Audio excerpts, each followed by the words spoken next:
তারাপীঠে গেলেই মদ খেতে হয় না। তন্ত্রশাস্ত্রই বলেছে পুস্তক আদি থেকে মন্ত্র গ্রহণ করে জপ এবং সাধনা করলে কুকুর আদি নিম্নজনী প্রাপ্ত। যে বিভিন্ন পূজা অর্চনায় তো আমরা এরকম পশু বলি দিই এবং আমাদের মাতা ত্রিপুরেশ্বরী মায়ের মন্দিরেও প্রথাটা চালু রয়েছে। এই প্রথাটা নিয়ে আপনার মতামতটা কি? এটা কেন প্রয়োজন? শাস্ত্র বলেছে শক্তি পূজা বলিদান ছাড়া হয় না। সাধক তিনি নিজের ভাব অনুযায়ী বলিদান দেবেন। পশু বলি দিতে পারে, ফল বলি হতে পারে, দুগ্ধান্ন, দধ্যান্ন ইত্যাদিও নানা রকম বলিদানের ব্যবস্থা আছে। এবং শাস্ত্র যখন এই বলিদানের লিস্টে পশুর নাম রেখেছে, পরিষ্কার করে বলা আছে মহিষ, মেষ, ছাগ ইত্যাদি ইত্যাদি ইত্যাদি। তারাপীঠে গেলেই মদ খাওয়ার যে কালচারটা শুরু হয়েছে সেটা কিন্তু রং কালচার। তারাপীঠে গিয়ে মন্দিরে পুজো দিয়ে বেরিয়ে এসে প্রসাদ মনে করে মদ খেলে মায়ের কৃপা পাওয়া যায় না। ওটার অধিকারী যিনি তিনি গ্রহণ করবেন। গ্রহণ করারও বিস্তৃত পদ্ধতি আছে যাকে পাত্র গ্রহণ বলা হয়। তার বাইরে গেলে অনন্ত পাপ।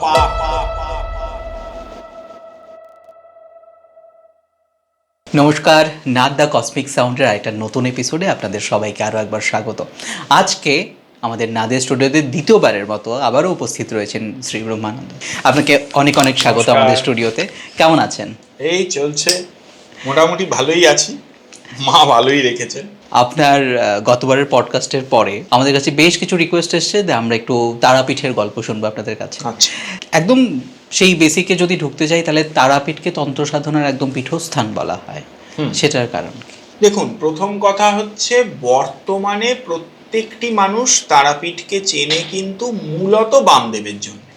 এবং বামদেব একথা একদম বলে গেছেন যে ওই পাদপদ্ম এবং যেখানে সেই শ্বেত শিমুল বৃক্ষ ছিল যেটা বামদেব দহন করেছিলেন, এই স্থানে এই কলিযুগ থাকতে থাকতে আরো অসংখ্য সাধক সিদ্ধিলাভ করবে। এরকম শিবকল্প মহাপুরুষের কথা তো মিথ্যা হতে পারে না। ফলে এই স্থানটিতে যে সাধনা করলে সিদ্ধি লাভ সম্ভব এটা কিন্তু তার কথা অনুযায়ী একদম গ্যারান্টি। কিন্তু একটাই কন্ডিশন, আমাকে সত্যি সাধনা করতে হবে, কোনো ভরম টরম করলে হবে না, সাধনা। এবং দেখুন, এবারে চলে আসি তন্ত্র কেন বলছে। তারাপীঠে বামদেবের যে সাধন পদ্ধতি তা তান্ত্রিক পদ্ধতি। তারাপীঠে মা যে রূপে রয়েছেন, উগ্রতারা বলা হচ্ছে, এই উগ্রতারার সাধন মার্গ তো চীনাচার, বামাচার, চীনাচার এইরকম পদ্ধতি। তাছাড়া তিনি পূজা গ্রহণ করেন না। তাহলে তার স্থানে সাধনা যখন করব তখন তন্ত্রমার্গই একমাত্র আশ্রয়। তো সেই জন্যেই তারাপীঠকে তন্ত্র সাধনার একটি মুখ্য স্থান বলে আমরা ভাবতে পারি। এবং সেখানে শ্মশান, মায়ের মন্দির, পাশে নদী, মানে আদর্শ স্থান যেমনটা হতে পারত সেটা কিন্তু ছিল। আমি পাস্ট টেন্সে এই জন্য বলছি যে আদর্শ সাধনার স্থল ভাবতে গেলে আপনাকে কিন্তু এই এত হোটেল টোটেলগুলো ছেড়ে দিয়ে ভাবতে হবে, যেখানে ওই যে সাধনার ক্ষেত্রে আমরা কি বলি যে কোনো ডিস্টারবেন্স থাকবে না। একদমই তাই। কিন্তু এখন এত ডিস্টারবেন্স, এটা একটা মানে আমি যদি তারাপীঠের সিনটা ভাবি, মানে আমি অনেক ছোট বয়সে তারাপীঠে গিয়েছিলাম এবং বর্তমান সময় তো তারাপীঠের শ্মশানটা একদম কংক্রিটময় হয়ে গেছে। আগে তো এমনটা ছিল না। এবং আমি চোখের সামনেও ওই সব সাধনা যে এরকম হয় সেরকম দেখেছিলাম। একটা প্রশ্ন এই মুহূর্তে মনে যাচ্ছে, এই যে পরিস্থিতি এতটা চেঞ্জ হয়ে গেল এবং তারপর সাধনার ক্ষেত্রেও হয়তো অনেক পরিবর্তন এসছে, সত্যিই কি সেরকম আমরা দ্বিতীয় আর কোনো জন মানে এরকম সিদ্ধি লাভ করেছেন, মুক্তি পেয়েছেন, এরকম কি আমরা আর পেয়েছি এরকম কাউকে? দেখুন, আমরা তো শেষ পর্যন্ত শঙ্কর বাবার কথাও জানি, ফলে করেছেন তো অনেকেই, কিন্তু বর্তমান রূপ তারাপীঠ যেটা ধারণ করেছে এখন, এরপরে কি হবে এটা তো এখন বলা যাচ্ছে। আমি নিজে আমার অভিজ্ঞতা বলি, একদম গল্প বলি, যে ধরে নিন আমি প্রথম তারাপীঠে গেছি 81 সাল বোধহয় হবে। আচ্ছা, তখন আমার মনে আছে মা বাবার সঙ্গে গেছি স্বাভাবিকভাবেই। তখন ওখানে কিন্তু আমার মনে আছে আমরা ছিলাম কারোর বাড়িতে, যিনি তার বাড়ির ঘর শোয়ার জন্য ভাড়া দিয়েছেন, এবং আমরা কিন্তু মাটিতে বিছানা তাতে শুয়েছি। আমার এটুকু স্পষ্ট মনে আছে। তারপরে যাওয়া আসা যা হয়েছে হয়েছে, ছেড়ে দিই। আমি নিজে একদম অ্যাক্টিভলি তারাপীঠে যাওয়া এবং মন্দিরে যাওয়া এবং শ্মশানে বসে পূজা পাঠ ইত্যাদি আমি যতটুকু সামান্য জানি যেমনটুকু করা, এগুলো মোটামুটি 97-98 থেকে শুরু করেছে। আচ্ছা, তখন শ্মশানের যে কোনো জায়গায় বসা যেত। যারা পুরনো তারা এটা শুনলেই বুঝতে পারবেন, তাদের সঙ্গে মিলবে। যে কোনো জায়গায় বসা যেত। এই যে ডোম বা ইত্যাদি যারা ছিলেন বা কাছাকাছি অন্য মানুষজন, তাদের বেশ কিছু ছোট ছোট বাচ্চা ওখানে ওই দৌড়াদৌড়ি করে বেড়াতো ইত্যাদি, তাদেরকে সামান্য কিছু পয়সা দিলে তারা ওই দ্বারকার ওখান থেকে বালি তুলে এনে দিত। আচ্ছা, সেই বালিটুকু বিছিয়ে নিয়ে বসে কিন্তু ওখানে হোম পূজা পাঠ করা যেত। এবং পাদপদ্ম, মায়ের পাদপদ্ম এখনের মতো ঘেরা কিন্তু ছিল না, ওপেন ছিল। আমি নিজে অনেক রাত অবধি ওই পাদপদ্মে ফাঁকা বসে জপ করেছি, কিন্তু এখন তো আর সেটা সম্ভব না। এখন তো আপনাকে বসতেই দেবে কিন্তু একদম পাদপদ্মের ওই মূল যে ছোট্ট মন্দিরটা যেখানে মায়ের পাদপদ্ম, তার ঠিক পাশে বসে রাত্রিবেলা বসে থেকেছি, কোনো লোকও ছিল না, কোনো ডিস্টারবেন্সও ছিল না। কিন্তু সেটা ধরুন এই 27-28 বছরেই তো এতটা অনেকটা চেঞ্জ হয়ে গেছে, এখন আমূল পরিবর্তন। এই যে আমি কথাটা বললাম যে সব সাধন আমি দেখেছিলাম, সাধারণ মানুষ কি এগুলো দেখতে পারে বা এগুলো কি দেখা উচিত? না, এইগুলো কিন্তু গুপ্ত। এগুলো হয়তো বাই চান্স কেউ কখনো দেখে ফেলেছেন, কিন্তু এগুলো কিন্তু সাধারণের দর্শনীয় বা করণীয় বিষয় নয়। এই বিষয়গুলো গুপ্তভাবেই হওয়া উচিত। তাহলে কি কি প্রবলেম হতে পারে? প্রথম কথা আমি বলি যে এটা তারাপীঠ বা এরকম জায়গাগুলো মহা শ্মশান, সেগুলো তো সাধন ভূমি। সাধন ভূমির থেকে কি হয়? সাধন ভূমির থেকে তন্ত্রমার্গে আলটিমেটলি সাধনায় যেটা হয় সেটা হচ্ছে মোক্ষ, সংসার থেকে ডিট্যাচমেন্ট। এবার একটি কথা বলা হয় যে পাপীর সংসর্গেও পাপ সংক্রামিত হতে পারে, আর পুণ্যবানের সংসর্গে পুণ্যও সংক্রামিত হতে পারে। আচ্ছা, এর কিন্তু শ্লোকও আছে, আমার এক্ষুনি মনে পড়ছে না, এর শ্লোকও আছে। এবার ভাবুন, একজন সাধক সব সাধনা করছেন, এখানে আমি বলি ভরং নয় কোনো, প্রকৃত একজন সাধক প্রকৃতই সব সাধনা কোনো মহাশ্মশানে করছেন, তাহলে তার মানসিক অবস্থা ভাবুন। তার মনে ভয় ভীতি বলে কোনো জিনিস নেই। লজ্জা ঘৃণা ভয় 3 থাকতে 9 বলা হয়, এই 3টের কোনোটাই তার মধ্যে নেই। ঘৃণা নেই, ঘৃণা থাকলে মরার উপরে বসতে পারতেন না। একদমই তাই। ভয় নেই, ভয় থাকলে মরার ধারে কাছে ওরা মাঝরাতে যেতে পারতেন না। তার মানে লজ্জা ঘৃণা ভয় তার নেই। তিনি সেই অবস্থায় সাধনা করছেন। তিনি যে ঊর্জা তৈরি করছেন ওইখানে, সেই ঊর্জা সাধারণ মানুষের পক্ষে সহনীয় নয়। তার হয় প্রবল অস্বস্তি হবে, আর তা না হলে তার মনে যদি এরকম ভাবনা সংক্রামিত হয়, সেটা হয়তো আপনি যদি মোক্ষের দৃষ্টিতে দেখেন তাহলে খুব ভালো, কিন্তু সাংসারিক দৃষ্টিতে দেখুন, তার গৃহে পিতা মাতা স্ত্রী পুত্র কন্যা আছেন, তিনি সংক্রামিত হয়ে তিনি যদি এর প্রতি আকৃষ্ট হয়ে গৃহত্যাগ বা ইত্যাদি করেন, সেটা সংসারের তার অন্যান্য লোকেদের জন্য খুব একটা ভালো হলো। মানে সংসারের জন্য তার যে দায়িত্বটা ছিল সেটা তিনি পালন করলেন না। তো এই সব ক্ষেত্রগুলো, এটাকে আমি কিন্তু অকল্যাণ বলি না, কিন্তু এটা এত বেশি কল্যাণ যে সেই কল্যাণ হজম হচ্ছে। আচ্ছা, এই জন্যেই বলা হয়। আর আমি এখানে একদমই ওই ভূত প্রেত এইসব টানবো না, প্র্যাকটিক্যালি ওই ঊর্জা সহ্য করাই কষ্ট। তারাপীঠে যারা মোটামুটি সাধনা করেন, এবং আপনিও অনেক বছর ধরে সাধনা করছেন, অনেকেই বলে সেখানে অলৌকিক অনেক ধরনের ঘটনা ঘটে। আপনার সাথে এমন কিছু ঘটেছে কি? দেখুন, অলৌকিক আলাদা কথা, কিন্তু আমি প্রথমেই বলবো অনুভূতি জিনিসটা কিন্তু একটা সময়ে, মানে আমি যেটা বলছি 25-30 বছর 27-28 বছর আগের কথা, তারও আগে তারাপীঠে গেছেন এবং সাধনা পূজা পাঠ করেছেন এরকম অনেক লোক আছেন, তারা আরো ভালো বলতে পারবেন। কিন্তু আমি বলি এই 25-26-27 বছর আগেও যে শান্তি, যে ভাব আসতো, সেটা কিন্তু মানে কি বলবো, অ্যাপ্রিসিয়েবল।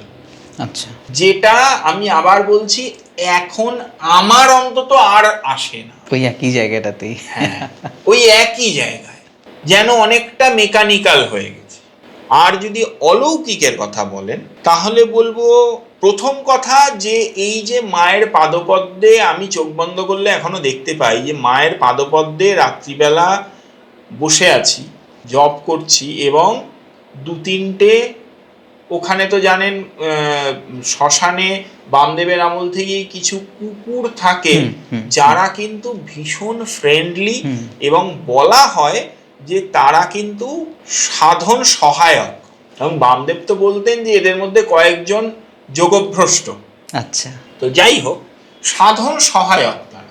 আমার প্রত্যক্ষ অভিজ্ঞতা আছে যে ওখানে বসে আছি, যে তৎকালীন সময় কিন্তু সাপটাপের ভয়ও ছিল। একদম 3জন এরকম গোল করে ঘিরে শুয়ে রয়েছে। ওরা শুয়ে থাকলে আপনার কাছে আর কিছু আসবে না। এবার ওই রকম ভাবে আপনি ভাবুন, আপনি বসে আছেন, কোনো মানুষ নেই, তারা যেন আপনাকে গার্ড দেওয়ার জন্যই ওখানে বসে আছে। একদম আপনার সামনে মায়ের পাদপদ্ম, সেখানে ওই নিঝুম রাত্রিতে সেখানে বসে থাকা, সেই ফিলিংসটা কেমন হতে পারে?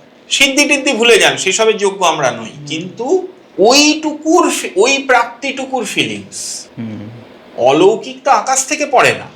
এই যে এটা ব্যাখ্যায় এরম ভাবে ব্যাখ্যা করলে লৌকিক মনে হচ্ছে, কিন্তু তখনের মনের অবস্থা এবং ফিলিংসটা ভাবুন, সেই যে দিব্য ভাব সেটা কিন্তু প্রায় হারিয়ে যাচ্ছে। তার থেকেও বড় কথা বলি যে ওই প্রাপ্তির থেকে বড় কোনো প্রাপ্তি হয় না, মানে আমাদের জন্য ওটাই এনাফ।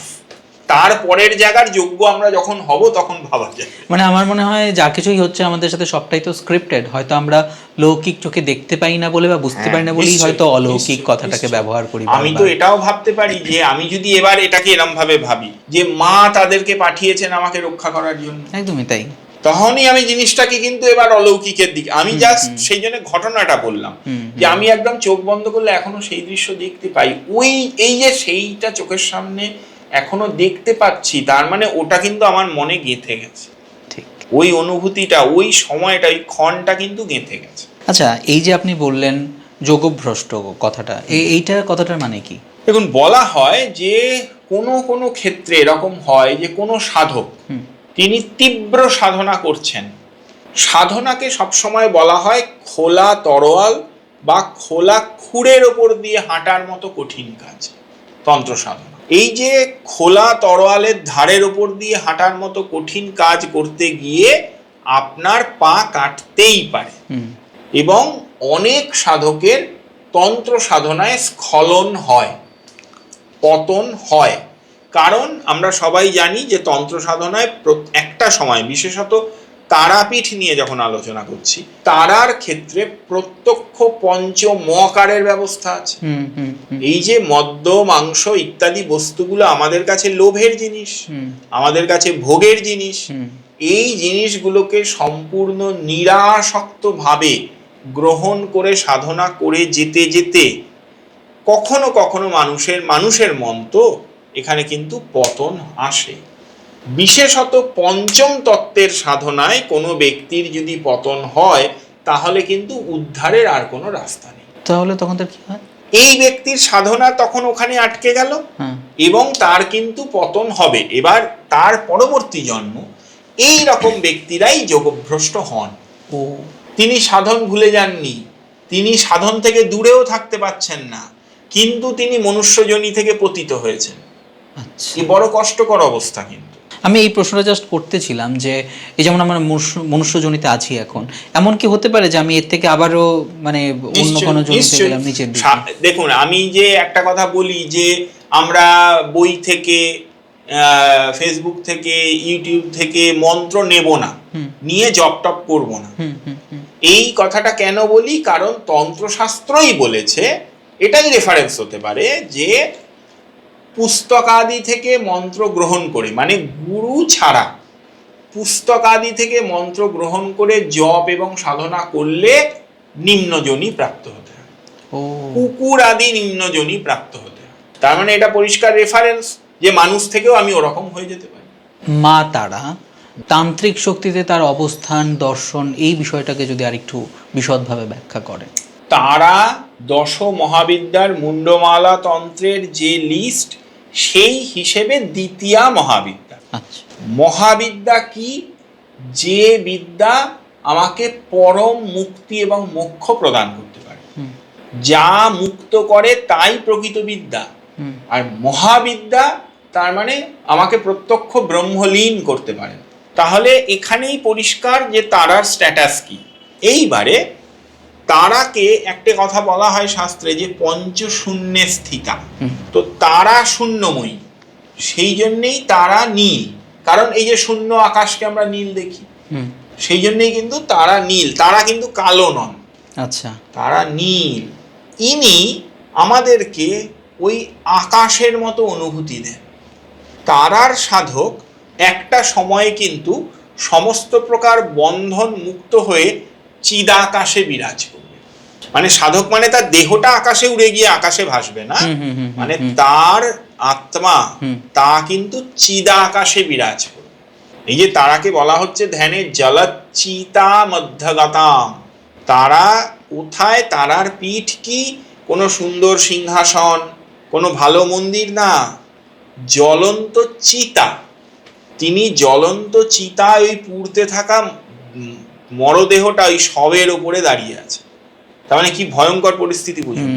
তার মানে সাধক ওই জায়গায় পৌঁছে যাবে। তার মানে তার কামনা বাসনা সব দগ্ধ, নেই না, মানে শেষ, দগ্ধ।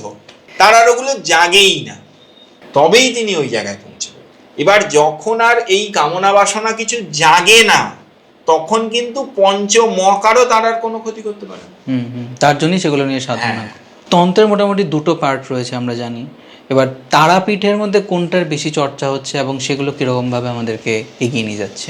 তন্ত্রের কুল হিসেবে কালীকুল এবং শ্রীকুল আছে। আবার তন্ত্রের আচার হিসেবে বামাচার, দক্ষিণাচার আছে, আরো আচার আছে। আচ্ছা আচ্ছা। সপ্তাচার আছে, 3টি ভাব আছে, পশু ভাব, বীর ভাব এবং দিব্য ভাব। তারাপীঠের সাধন কিন্তু মূলত বীর ভাবের সাধন। আচ্ছা। এই যে মহাশ্মশান, বীর কাকে বলে? মহাশ্মশান, তাতে মহানিশা অর্থাৎ মধ্যরাত্রে এবং কোনো অমাবস্যা যোগের মহানিশা, তার মানে ঘুটঘুটে অন্ধকার। মানে আমি প্রথমেই বলছি যে ওই হোটেলগুলোকে না ভুলে যান, এখন তো হোটেলে ছয় লাভ হয়ে গেছে, কোনো আলো টালো কিছু থাকবে না। এই রকম জায়গার একটি শ্মশান, সেখানে সারা রাত বসে থাকতে পারে কেমন ব্যক্তি? যে ওইরকম সাহসী হবে, যার মনে ভয় নেই। এরপরে তিনি বসে আছেন কোনো শবদেহের উপরে, তার মানে আরো ইন্টেন্সিটি বাড়লো। অথবা তিনি চিতা সাধন করছেন, অর্থাৎ কোনো চিতা, কোনো মানুষের চিতা, যে চিতা অসংস্কৃত চিতা। চিতা সাধন সর্বদা অসংস্কৃত চিতায় হবে। চিতার যে সংস্কার তা হয়ে গেলে আর হবে না। আচ্ছা। অসংস্কৃত চিতায় বসে আছেন, তার মানে তার মানসিকতা কি সাধারণ মানুষের মানসিকতা? একদম নয়। তিনি বীর। সেখানে বসে তিনি কি নিয়ে সাধনা করছেন? পঞ্চতত্ত্ব, মুখ্য পঞ্চতত্ত্ব।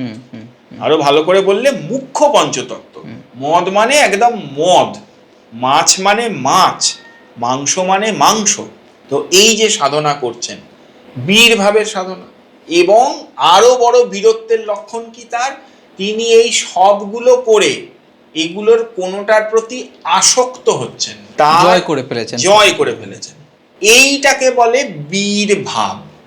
আমার যদি মাছ, মাংস, মদ এইগুলো পুজোর কাজে, এগুলো অবশ্যই শোধিত করে পুজোয় ব্যবহার হবে, তখন মদ আর মদ থাকবে না, তাকে আমি কারণ বলবো।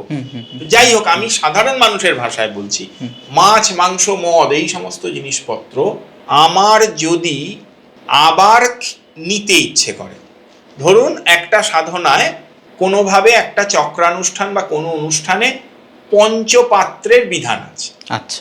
ধরুন তিনি 5 বার গ্রহণ করবেন, এর বেশি বললে মানুষ বুঝবে না, বলার দরকার নেই। 5 বার গ্রহণ করবেন। এইবারে তারপরে তার আবার মনে হচ্ছে আরেকটু, এইবার তার মানে আর সাধনা হচ্ছে না, এবার খাওয়া হয়ে গেল। আমি একটা ছোট্ট গল্প বলি, আমার একটি ছেলের বলা গল্প, যে তাদের বাড়িতে মায়ের পূজায় বলিদান হয়েছে। বলিদানের মাংস রান্না হয়েছে, বলিদানের পশুর মাংস রান্না হয়েছে, তা ভোগের মায়ের মহাপ্রসাদ হিসেবে সবাই গ্রহণ করছেন। একজন সাধু এসেছেন, তাকে বলা হয়েছে মায়ের প্রসাদ নেবেন, বসুন। তিনি প্রসাদ নিতে বসেছেন। তিনি সাধু, তিনি কিন্তু মাছ মাংস খান না। তিনি প্রসাদ নিতে বসেছেন, অন্ন দেওয়া হয়েছে, তারপরে অন্যান্য যা ছিল দেওয়া হয়েছে, এইবারে মহাপ্রসাদও কিন্তু দেওয়া হয়েছে। তিনি কিন্তু কোনো কথা না বলে মাথায় ঠেকিয়ে সবটা গ্রহণ করে যাচ্ছে। আচ্ছা, একবার শেষ হওয়ার পরে যিনি সার্ভ করছিলেন তিনি এসে বলেছেন আরেকটু মাংস দিই। আচ্ছা, সবাই বলে, আপনার বাড়িতেও বলে। তৎক্ষণাৎ তিনি উঠে দাঁড়ালেন, বলছেন আর আমি নেব না প্রসাদ। কেন? যতক্ষণ এটা মহাপ্রসাদ ছিল ততক্ষণ আমি গ্রহণ করেছি, এবার তুমি বললে এটা মাংস, আমি তো মাংস খাই না। আচ্ছা, তিনি উঠলেন এবং ওই জামা কাপড় ফেলে দিয়ে স্নান করে অন্য জামা কাপড় পরে স্থান ত্যাগ, কারণ এবার তার মাংস খাওয়া হয়ে গেছে। মানে ওই বলাতেই সেটা, ওই যে তার মানে কি ভাবটা পরিবর্তন হয়ে গেল না। ওকে, তার কাছে ওটা কিচ্ছু ছিল না। তিনি কোনো ভাত, ডাল, ভাজা, তরকারি, মাংস খাচ্ছিলেন না, তিনি প্রসাদ নিচ্ছিলেন। যেই ওটা এবার আইটেমে পরিণত হলো, তখন এই আইটেমটা তো আমি খাই না। আমি এই প্রসঙ্গে একটা প্রশ্ন করতে চাইবো। হয়তো এই বিষয়টা নিয়ে আরও অনেকে কথা বলেছেন, এগুলো চর্বিত চর্বণও হতে পারে, বাট তাও আমি জানতে চাইবো একটু আপনার মতামতটা কি এই বিষয়ে, যে বিভিন্ন পূজা অর্চনায় তো আমরা এরকম পশু বলি দেই, এবং আমাদের মাতা ত্রিপুরেশ্বরী মায়ের মন্দিরেও নিয়মিতভাবে সেই প্রথাটা চালু রয়েছে। এই প্রথাটা নিয়ে অনেকের অনেক আপত্তি রয়েছে, অনেকের অনেক মতভেদও রয়েছে। আপনার মতামতটা কি, এটা কেন প্রয়োজন? অনেকে বলেন যে মা কেন নিরীহ পশুর আহুতি নেবেন ইত্যাদি ইত্যাদি, বা আমরা কেন সেটাকে প্রসাদ হিসেবে নেব, অথচ আমরাই হয়তো আবার গিয়ে মাটন বিরিয়ানি খাচ্ছি। এইখানে একটা মতভেদ রয়েছে, আপনার মতামতটা জানতে চাই। আমার পরিষ্কার মতামত, আমি কোনো মত দেওয়ারই লোক নই।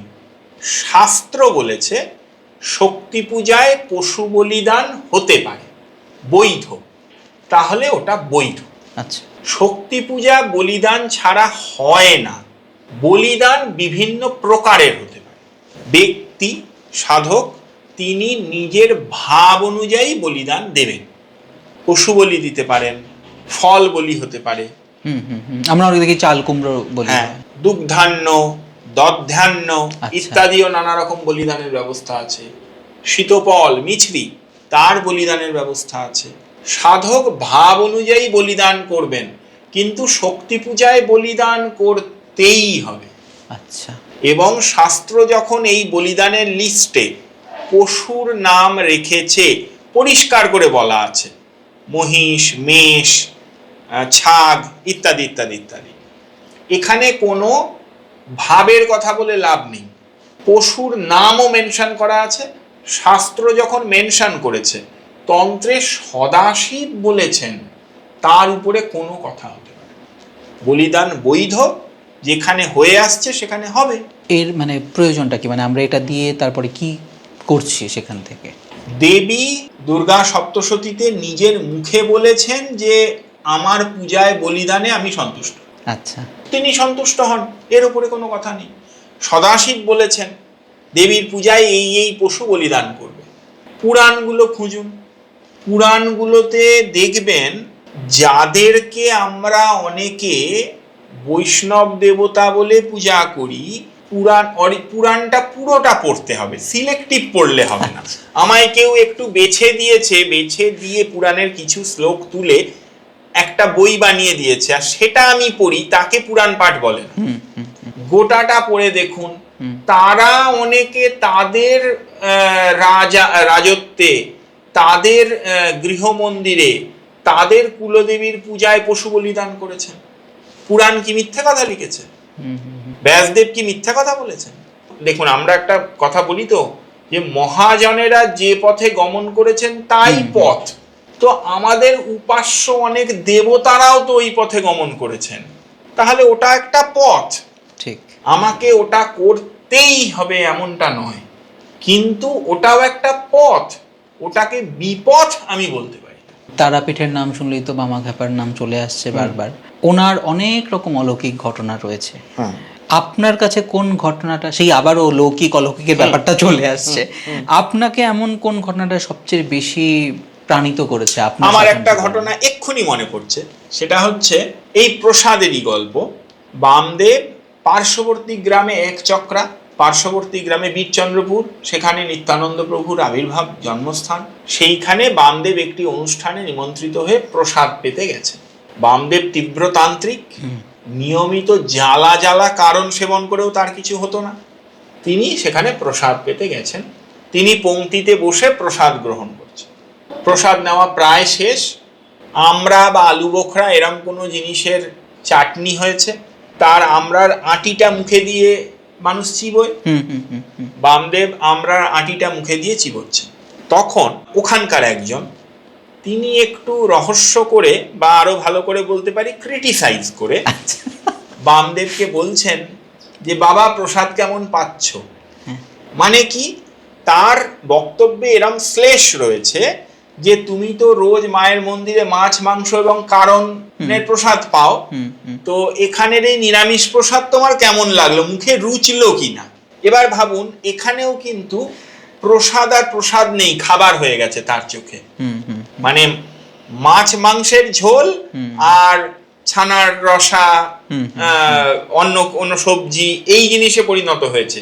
কিন্তু আমাদের কিন্তু ধর্মীয়ভাবে বলবো প্রসাদে কোনো ভেদ বুদ্ধি করতে নেই। প্রসাদ প্রসাদ, প্রসাদ খাবার নয়, প্রসাদ শুধু প্রসাদ। বামদেব সেই বুদ্ধিতেই গ্রহণ করছেন। এবার ওই আঁটিটা চিবোচ্ছেন। এবার তিনি এসে ওরকম একটি শ্লেষাত্মক কথা বললেন। বামদেব তখন কি করলেন, বামদেব বলছেন হ্যাঁ পাঁঠার হাড়টা তো বেশ ভালোই চিবুচ্ছি। সেই বৈষ্ণব তো চমকে উঠছে, উরে বাবা পাঁঠার হাড় কোথায় পেলে এখানে। বামদেব মুখের থেকে একটা হাড়ের টুকরো বার করে, আচ্ছা, যে ওইটা তিনি চুষছিলেন। সবাই তো দেখে আঁতকে উঠলে, বল এ কি কাণ্ড, এই বৈষ্ণব ভূমিতে এই জিনিস কোথার থেকে। তো সবাইকে মোটামুটি ওরকম আটকে দিয়ে তিনি আবার ওইটা মুখে পুরে খানিকক্ষণ চুষছেন। তারপরে আবার খানিকক্ষণ বাদে ঠিক ওই আমড়ার আটিটা বার করে ছুঁড়ে ফেলে। এতে আমরা কি শিক্ষা পাই, যে প্রসাদে ভেদ করবে না। মায়ের বলিদানের মহাপ্রসাদ আর মহাপ্রভুর ওই প্রসাদ, তাতে ভেদ বুদ্ধি করতে। আর ওই যে ঘটনাটা, এটা তো তার সিদ্ধি। ওইটুকু নিয়ে কথা বলা, চর্চা করার মানে এও বোধহয় আমাদের নেই। আমরা ভাবতেই পারি না, ভাবতেই পারি না। ওই যে জায়গাটা, এই শিক্ষা দেওয়াই তো সাধকের কাজ। ঠিক, লোকশিক্ষা।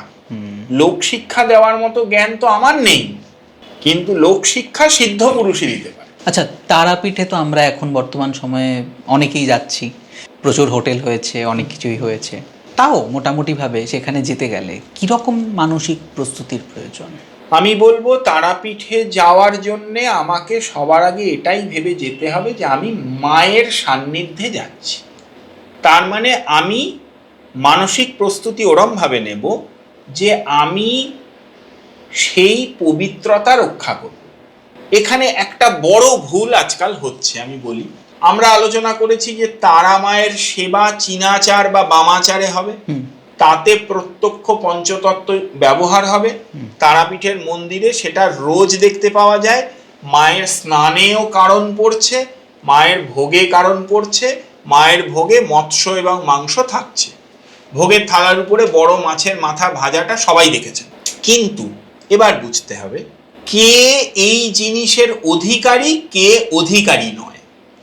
সাধারণ পুণ্যার্থী তারা কারণ, ওই সাধনার জন্যে মায়ের যে কারণ, তার অধিকারী নন।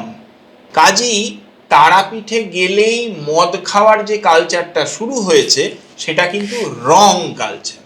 তারাপীঠে গেলেই মদ খেতে হয় না, বা তারাপীঠে গিয়ে মন্দিরে পুজো দিয়ে বেরিয়ে এসে প্রসাদ বলে, প্রসাদ মনে করে মদ খেলে মায়ের কৃপা পাওয়া যায় না। ওটার অধিকারী সে নয়। ওটার অধিকারী যিনি, তিনি গ্রহণ করবেন। গ্রহণ করারও বিস্তৃত পদ্ধতি আছে, যাকে পাত্র গ্রহণ বলা হয়। তন্ত্রোক্ত পাত্র গ্রহণের নির্দিষ্ট পদ্ধতি আছে, তার বাইরে গেলে অনন্ত পাপ হয়। এই মানসিকতাটা তৈরি করে যেতে হবে যে তারাপীঠে গিয়ে মা মদ খায়, আমিও মদ খাবো না।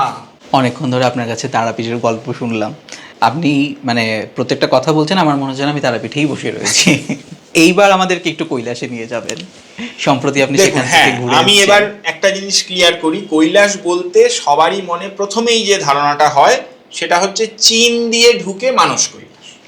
এইটা একটু আমি ক্লিয়ার করতে চাই যে ভারত সরকারের উদ্যোগে কয়েক মাস আগে থেকে ভারতবর্ষের লাইন অফ কন্ট্রোলের ভেতরে দাঁড়িয়েই কৈলাস দর্শন করা যাচ্ছে। আচ্ছা, উইদাউট ভিসা। এটা কিন্তু অনেকেই বোধহয় এখনো জানেন না। আমাদের একটা পুরনো রুট ছিল ভারত থেকে, যাকে বলা হয় লিপুলেখ পাস।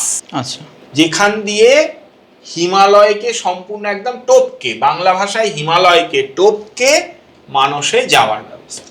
আচ্ছা, ওই যে টপকে যেখান থেকে বর্তমানে চীন সরকারের কন্ট্রোল, ওই অবধি চুক্তি হয়েছে যে ভারতীয় তীর্থযাত্রীরা যেতে পারবেন এবং সেখানে সম্পূর্ণ দুটো দেশের সেনাবাহিনীর তত্ত্বাবধানে সেখানে গিয়ে দর্শন করে আসা যাবে। আচ্ছা, কিন্তু মানস সরোবরে ডুব লাগানো যাবে না। এবার ভবিষ্যতে যদি আরেকটু সম্পর্ক ভালো হয়, তাহলে যদি ওইটুকুর পারমিশন পাওয়া যায়, তাহলে তো 16 কলা পূর্ণ হয়ে যাবে। মানে এই রুটটা ধরেও মানস সরোবর পর্যন্ত পৌঁছানো যাচ্ছে? মানুষের কাছে না, তার আগ কিছু কিলোমিটার দূরে। আচ্ছা আচ্ছা, মানে সেখান থেকে ভিজিবল। কৈলাস তো ঝকঝকে ভিজিবল। আচ্ছা, ওটা যেহেতু পাহাড়, কিন্তু মানুষকে স্পর্শ সে করতে পারছে না। কিন্তু প্র্যাকটিক্যালি তো কৈলাস দর্শন উদ্দেশ্য। কৈলাস দর্শন একদম ঝকঝকে, কোনো অসুবিধা নেই। আচ্ছা, কারণ সে তো পাহাড়ের চূড়ো দেখা। আমরা তো দার্জিলিং এ বসে কাঞ্চনজঙ্ঘা দেখি না, ওই রকম ব্যাপার। কাঞ্চনজঙ্ঘায় তো যাই না, কিন্তু দার্জিলিং এ বসে কাঞ্চনজঙ্ঘা দেখি, সেই রকম। এইবার আমাদেরকে একটু কৈলাস সম্পর্কে আর একটু বিস্তারিত বলুন। দেখুন, যেটা আমি বলি যে পঞ্চ কৈলাসের কথা বলা হয়েছে, তার মধ্যে 3টি মুখ্য কৈলাস আছে। একটি মানস কৈলাস, একটি আদি কৈলাস, একটি মণি কৈলাস। এই যে মণি কৈলাস, এই মণি কৈলাস হচ্ছে ভারমোর বলে একটি জায়গা আছে, পাঠানকোট থেকে যেতে হয়। সেখান থেকে 2 দিনে ট্রেক করে যেতে হয়, কোনো গাড়ি ঘোড়া বা কোনো ব্যবস্থা নেই। এরও সামনেই মণি কৈলাসেরও ঠিক একই রকম কৈলাসের চূড়া আছে এবং সামনে পার্বতী কুণ্ড আছে। অনবদ্য দৃশ্য, পাহাড়ের অনেক উঁচুতে, ফলে প্রচন্ড ঠান্ডা, রেগুলার বরফ পড়ে। মণি কৈলাস নাম এই জন্যে, দিনের একটি নির্দিষ্ট সময়ে ওই কৈলাসের চূড়ায় মণি দর্শন হয়। আচ্ছা, এই মণি কি? আসলে ওই কৈলাসের পজিশন এমন, তার সামনে দাঁড়ালে সূর্যোদয় হওয়ার সময় ঠিক ওর চূড়াটার পেছন থেকে সূর্যোদয় হয়। আচ্ছা, এবং যারা পূর্ণগ্রাস সূর্যগ্রহণ দেখেছেন তারা বুঝতে পারবেন, বা যারা এর ভিডিও দেখেছেন, পূর্ণগ্রাস সূর্যগ্রহণের সময় যেরকম ডায়মন্ড রিং এর মতো হয়, প্রায় সেই রকম একটা জিনিস তৈরি হয়। সেটা একটা অনবদ্য দৃশ্য, আমি নিজে দেখেছি বলে বলছি, অনবদ্য দৃশ্য। সেই জন্য এর নাম মণি কৈলাস। মানুষ যেতে পারেন, কিন্তু টানা 2 দিন ট্রেক করতে হবে, কোনো রকম অন্য সহায়তা ছাড়া। আচ্ছা, মাঝে একদিন রাত্রিবেলা স্টে করতে হবে। সেই স্টে করতে হবে একটি চটিতে। সেখানে কিন্তু কোনো পাকা ঘর বাড়ি, কোনো টয়লেট ইত্যাদি কিচ্ছু নেই। আচ্ছা আচ্ছা, এইটা জেনে যেতে হবে, হঠাৎ করে চলে গেলে বড় বিপদও হতে পারে। আচ্ছা, এই হলো মণি কৈলাস। এইবার বলি আদি কৈলাস। আদি কৈলাস সেটা যেতে হয় পিথোরাগড় থেকে। পিথোরাগড় থেকে ধারচুলা হয়ে আদি কৈলাস, গুঞ্জি, কুটি, এই জায়গাগুলো হয়ে আদি কৈলাস, এবং তার উল্টো দিকে ওম পর্বত, এই দুটো জায়গায় যাওয়া যায়। ওম পর্বত একটা মানে গেলে প্রাণ ঠান্ডা হয়ে যাবে। পাহাড়ের মাথায় একটি ন্যাচারাল ওম পরিষ্কার দেখতে পাওয়া। তো এই যে আদি কৈলাস, এই আদি কৈলাসও কিন্তু একটি কৈলাস, এবং তার সামনেও পার্বতী কুণ্ড ইত্যাদি আছে, এবং তারও অল্টিটিউড অনেক, ফলে সেও নিত্য বরফপাত এবং তুষারপাত এবং মাইনাস টেম্পারেচারের জায়গা। এবার এই যে ওম পর্বত, এই ওম পর্বত থেকে লিপুলেখ পাসের রাস্তা শুরু হয়। আচ্ছা, এইখান থেকে এই পাহাড়টা টপকে তার পরের পাহাড়টা হচ্ছে লিপুলেখের ওই পাহাড়টা, তার উপরে উঠে দাঁড়িয়ে ওই লাইন অফ কন্ট্রোলে গিয়ে কৈলাসকে, মানস কৈলাসকে দর্শন করতে, যেটা ওখানে লোকেদের ভাষায় বাড়ি কৈলাস। আচ্ছা আচ্ছা, এই যে কৈলাস, এই যে 3টি কৈলাস, দেখুন এই কৈলাস স্থূল কৈলাস, এবং এর সঙ্গে বলি হৃদয়ে একটি সূক্ষ্ম কৈলাসও কিন্তু আছে, তার কথা আলাদা। কিন্তু এই যে কৈলাস, আমার ব্যক্তিগত অভিজ্ঞতা এই তিনটি শিখর দর্শনে আমি বলতে পারি, এই জায়গাগুলোতেও একটা অদ্ভুত এনভায়রনমেন্ট, যেখানে দাঁড়ালে আপনার যাকে মন প্রাণ ঠান্ডা হয়ে যাওয়া এবং তারপরে দিব্য অনুভূতি আপনি প্রত্যক্ষ বুঝতে পারবেন। আপনাকে তার জন্য আলাদা করে বড় আধ্যাত্মিক হতে হবে না। একজন সাধারণ মানুষেরও ওইখানে দাঁড়িয়ে তার কিন্তু ওই ভাব তার মনে সংক্রামিত হয়। আমি নিজের চোখে দেখেছি। সামান্য হয়তো 25-30 বছরের ছেলে যারা বাইক নিয়ে উঠেছে এবং ওইখানে পৌঁছানোর আগে পর্যন্ত গান গাইছিল, সিটি দিতে দিতে উঠছিল, তাদের ওইখানে পৌঁছে যাওয়ার পরের ভাবই আলাদা। মণি কৈলাসে দেখেছি, ওই মণি দর্শন যখন হচ্ছে, মাটিতে শুয়ে গড়াগড়ি দিচ্ছে ওই ঠান্ডায় বরফের মধ্যে, হর হর মহাদেব বলে মাটিতে শুয়ে গড়াগড়ি দিচ্ছে। এটা তো এমনি এমনি হয় না। আর এটা কোনো মাস হিপনোটিজম নয় যে কেউ করে দিয়েছে। এটা যদি হিপনোটিজম হয় তাহলে এটা দিব্য। আমি নিজের চোখে দেখেছি ওই দিব্যতা সঞ্চারিত হয়, একদম মাটিতে গড়াগড়ি দিচ্ছে যখন ওইটা বেরোচ্ছে। আর ওটা যদি ভিডিও বা ইত্যাদি করা, আসলে আমাদের ক্যামেরা তো মোবাইলের ক্যামেরা দিয়ে হয় না।